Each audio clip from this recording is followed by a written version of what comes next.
Guys hello, তো তোমরা হয়তো আমার মুখটা দেখে টের পাচ্ছ বা বুঝতে পারছো যে আমার মনটা খুব খারাপ, আসলেই খারাপ।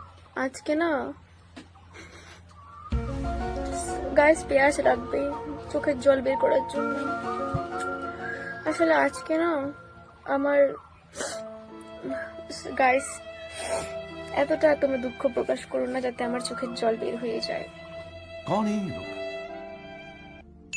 कहाँ से आते? আমি বলি, আমি সত্যিটা বলি দিই, এত আর এতক্ষণ ওয়েট করে থাকাটা উচিত না, তাই না?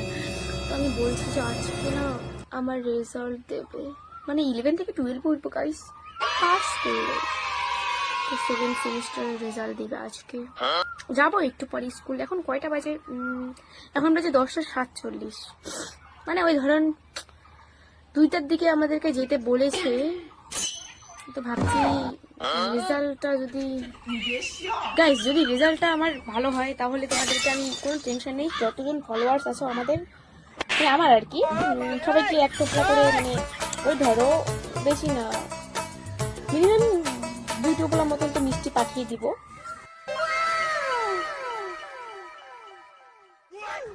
আর যদি ফেল করি গাইস, আর যদি পাস করো, যদি অল্প একটু নাম্বার, মানে ধরো নয় পাস করলাম, পাস করার পরও ধরো আমার নাম্বারটা খুব কমে, মানে মানে যাকে বলে একদম মানে টেনে টুনে পাস, যদি ওরকম করি তাহলে ওই ধরো পাসটা তো করেছি, ওই ধরো তোমাদেরকে আমি আধা টোপলা করে মিষ্টি পাঠিয়ে দেবো বাড়িতে।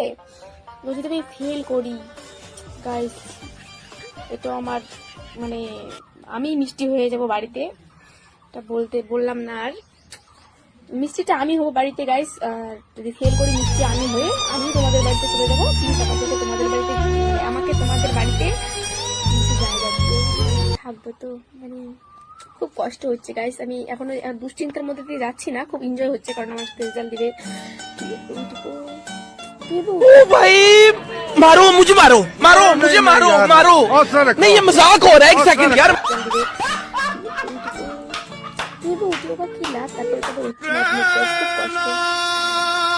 সর্দিও লেগেছে গাইস, এটা চিন্তার মধ্যে না, সর্দি লেগেছে। দেখছি 2টার দিকে তোমাদের সাথে কথা হবে, এখন না হোক। তো গাইস তোমরা একটু আমাকে মানে সান্ত্বনা দেওয়ার বদলে একটু মানে মানে তোমরা একটু ওয়েট করে থাকো যেন মিষ্টিটা তোমাদের বাড়িতে যেতে পারে। আমি নিজে না মিষ্টি হয়ে তোমাদের বাড়িতে যাই। প্লিজ আমি যদি ফেল করি তো তোমাদের বাড়িতে আমার সেই জায়গাটা আমি রেখে দেবো, কারণ আমাকে মিষ্টি বানিয়ে আমাকে বাড়িতে বের করে দেওয়া হবে গাইস, হুড় করে 11 ফেল করবো গাইস। এই ভিডিও বানাচ্ছি।